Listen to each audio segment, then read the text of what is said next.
Welcome back to our final installment of geometry and measurement as we review through for the math proficiency test. We're going to look at some of the topics here involving what we call plane geometry as far as perimeter, circumference, area, and volume. Now perimeter and circumference kind of go hand in hand. Perimeter is the distance around a polygon, whereas circumference is the distance around a circle. So whatever really goes on as far as the units are concerned for perimeter, that's the same way as circumference. And you'll notice here that perimeter is one dimension. It has length, but it doesn't have width or depth. So the units are just feet or inches or meters or centimeters like that. Whereas area is a two-dimensional idea. It has length and it has width.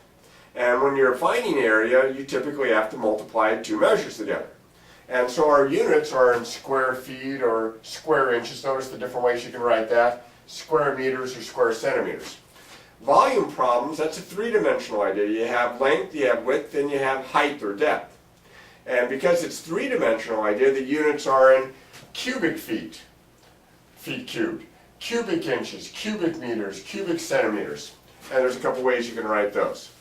Now, fortunately for you guys, you have a formula sheet that has a lot of the area and volume formulas for you. In fact, here it is. You can see area of a parallelogram, area of a trapezoid, area and circumference of a circle, and then you have some volume problems here, or volume formulas here with cones,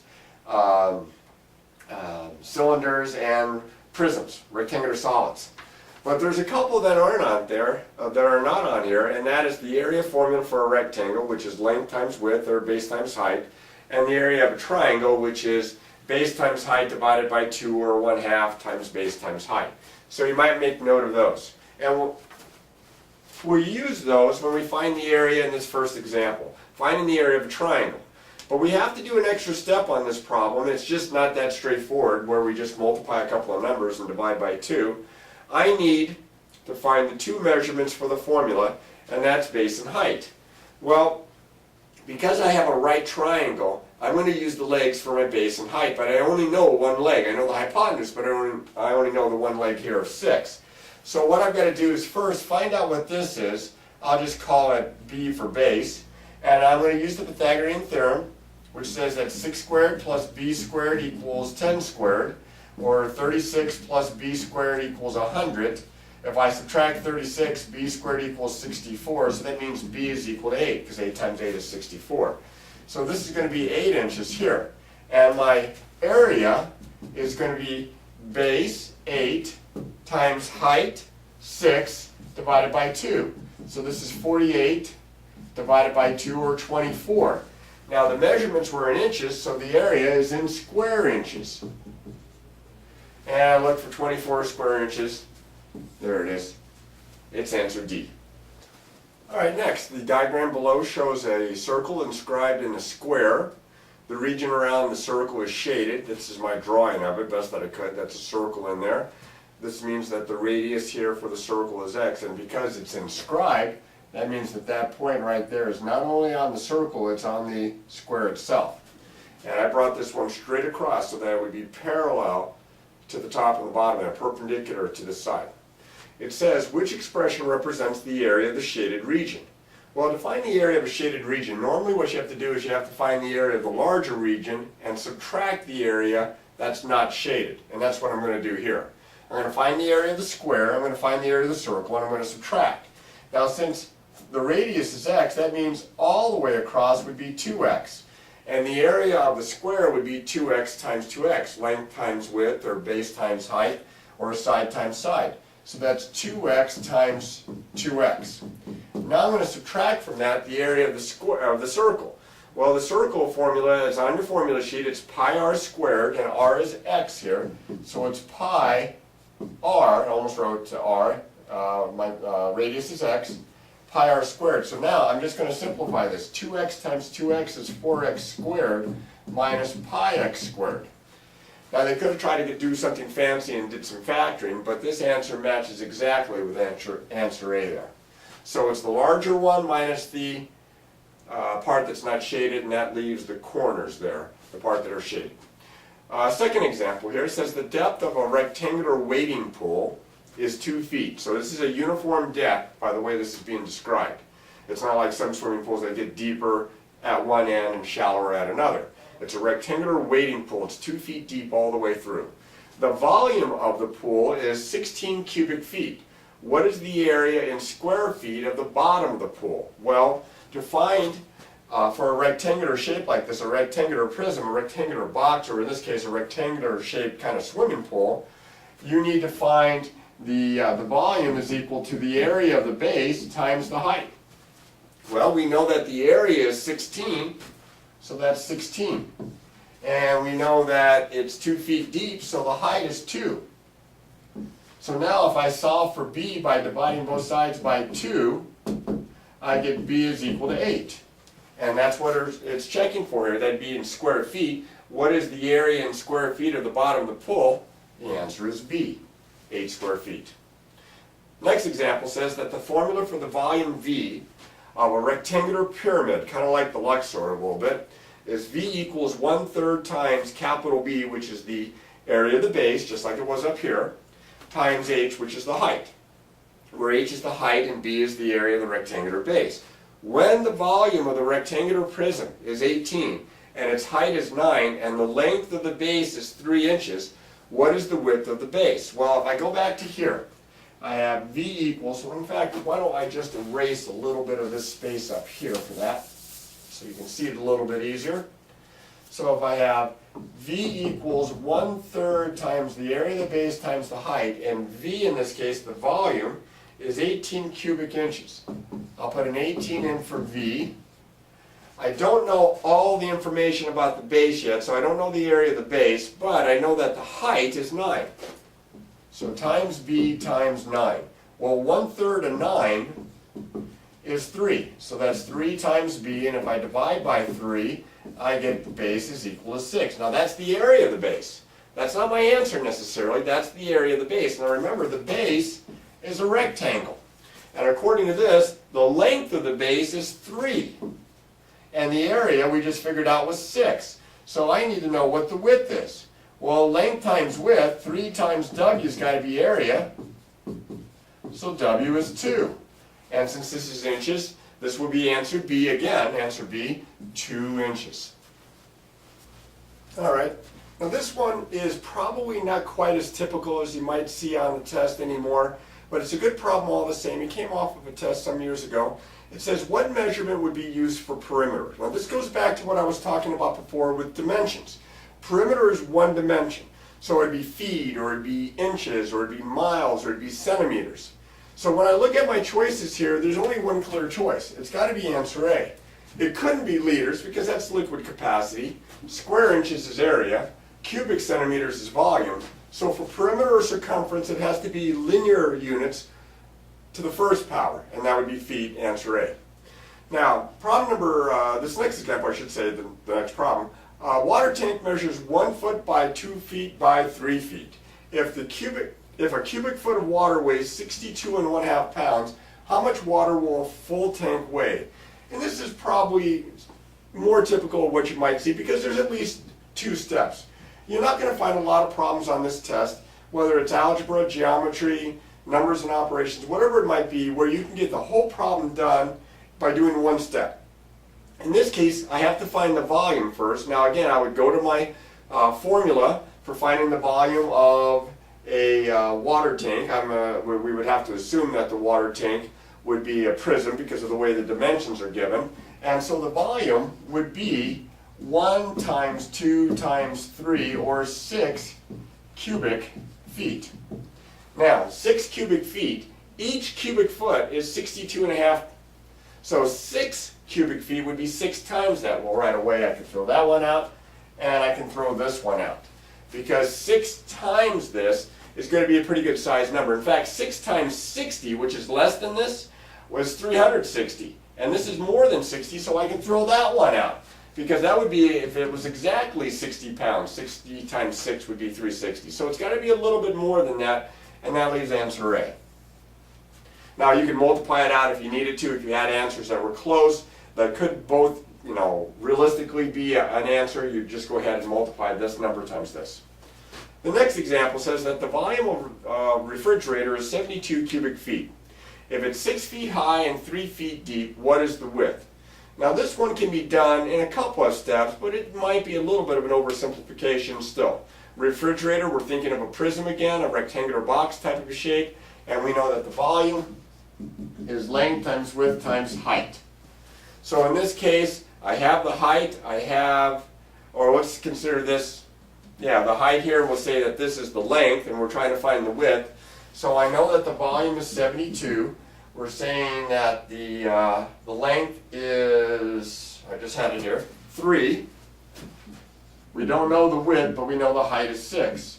3 times 6 is 18, so this is 18W, and if I divide both sides to solve for W, it's going to go in 4 times, so it's going to have to be answer B, 4 feet. Now the next example is kind of a good one here because it's an algebra problem disguised as a geometry problem.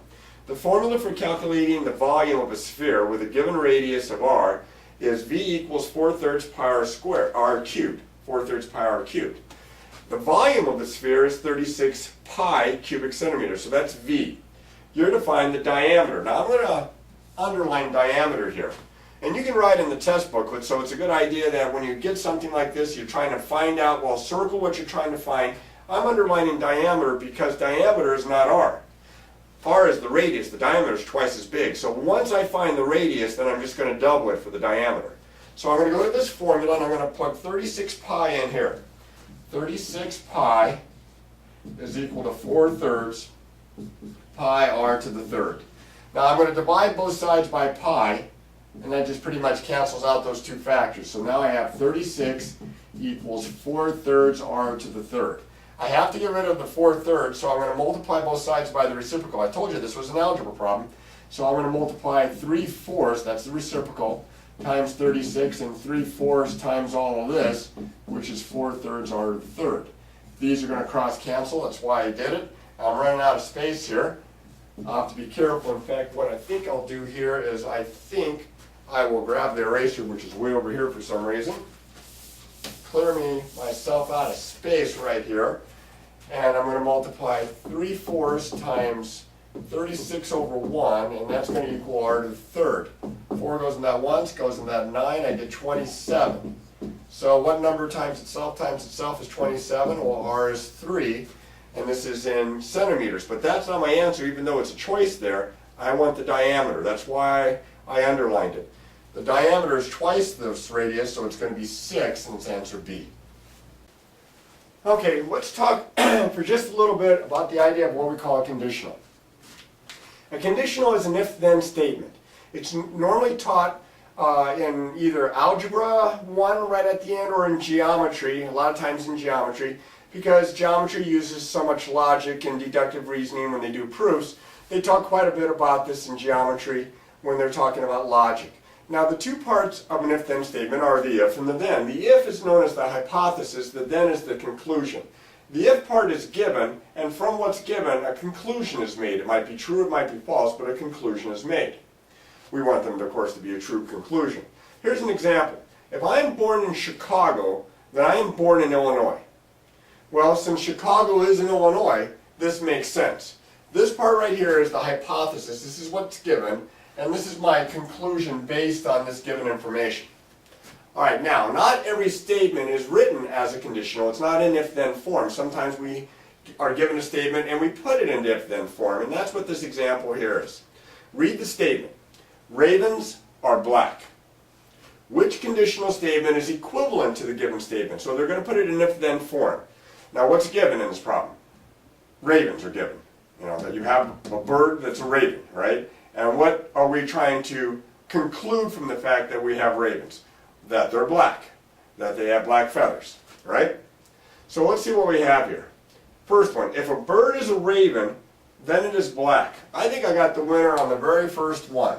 I'm going to read the other ones just to play it safe, but I think that's my statement. Because I was given that it was a raven, and that I'm trying to conclude that it has black feathers, that it's black. If a bird is black, then it's a raven.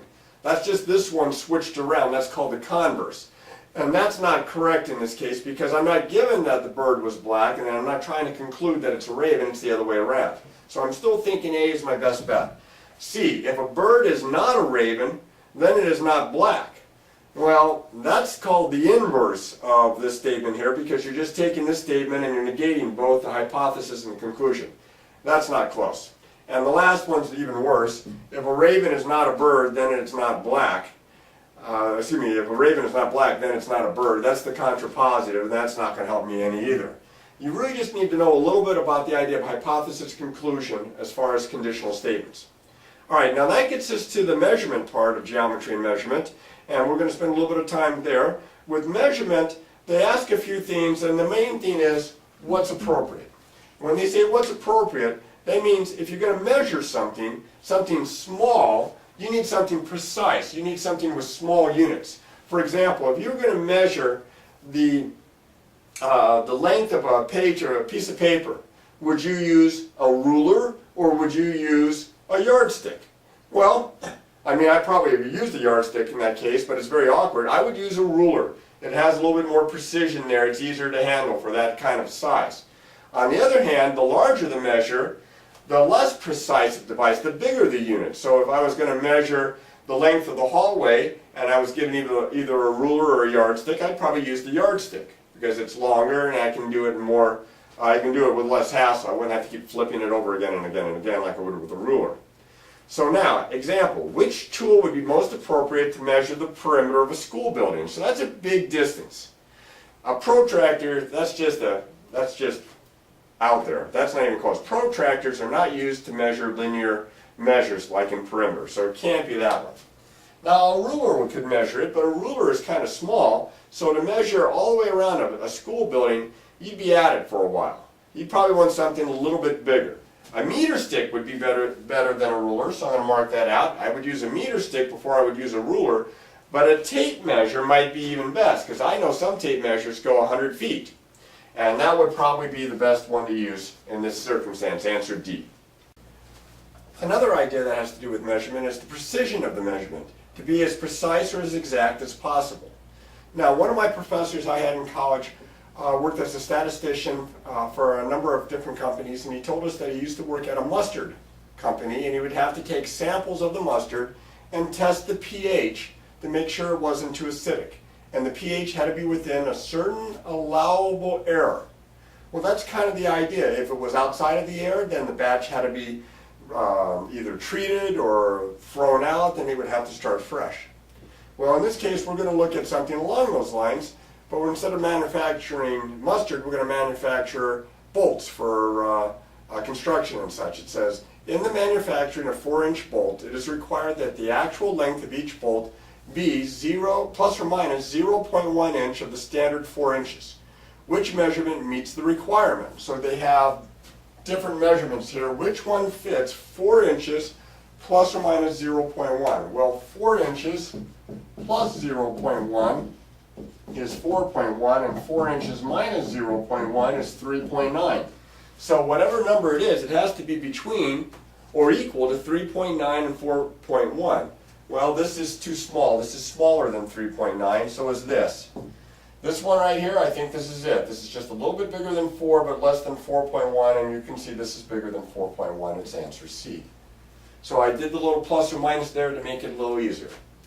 Next example. Tara takes 4 different measurements of the length of her calculator. There are 14.8 centimeters, 15 centimeters, 148.6 millimeters, and 149 millimeters. Which measurement is the most precise? Well, what I'm going to do is I'm going to take the time and I'm going to change the first 2 measurements into millimeters. And you do that by sliding the decimal point one place to go from centimeters to millimeters. So this is 148 millimeters. And the decimal point there and a 0, and I move it 1. This is 150 millimeters. Well, if I look at them all in millimeters, this is much easier. You can see that this is to the first, the whole amount, the unit amount of millimeters. This one is to the tens, this one is to the tenths, and this one is to the ones again. So this one to the tenths would be the most precise, and that's answer C. The smaller, the more exact it is, the further number of decimal places it goes. This example, it's got a little bit of a twist to it. It's another one of those factory kind of problems where you have to meet quality control here. It says the diameter of each tire produced by a factory is measured in inches. Each diameter, which is x here, must be within the range from 30.010 less than or equal to x, less than or equal to 30.020. So it's got to be really close, right inside that amount, those amounts. What is the tolerance range of the diameter of the tire produced by the factory? Well, to find the tolerance, it means kind of like what's the middle plus or minus the air. So what I'm going to do is I'm going to take the middle of these two. So I'm going to take 30.010 and 30.020, and I'm going to add them together, 60.030, and then I'm going to divide this by 2. So this is 30.015 when I do the division. That's my center. So right away I know it can't be this answer here or this answer here, because that is clearly not the center of this range. This is the center. But then, how much do I go to get this number to be either this or to be that? Well, let's just subtract one. I'll take the smaller one, and you see if I subtract, line up those decimal points, I get 0.005, which is going to be answer A. Now there's other ways to do this. One is to go ahead and take each answer one at a time, add the numbers, subtract the numbers, add the numbers, subtract the numbers, add and subtract, and then compare. That way you don't have to worry about taking the 2 and dividing and doing it that way. Either way, it's about the same amount of work. You know, some people might like the backward approach, taking the answers. Remember, with multiple choice, take advantage of the fact that you can work backward on these problems. Okay, make sure that you go to www.succeedinmath.com and practice these types of problems. And again, you could be asking your math teacher for some extra work on this. But if you really want to get good at this, you must practice, practice, practice.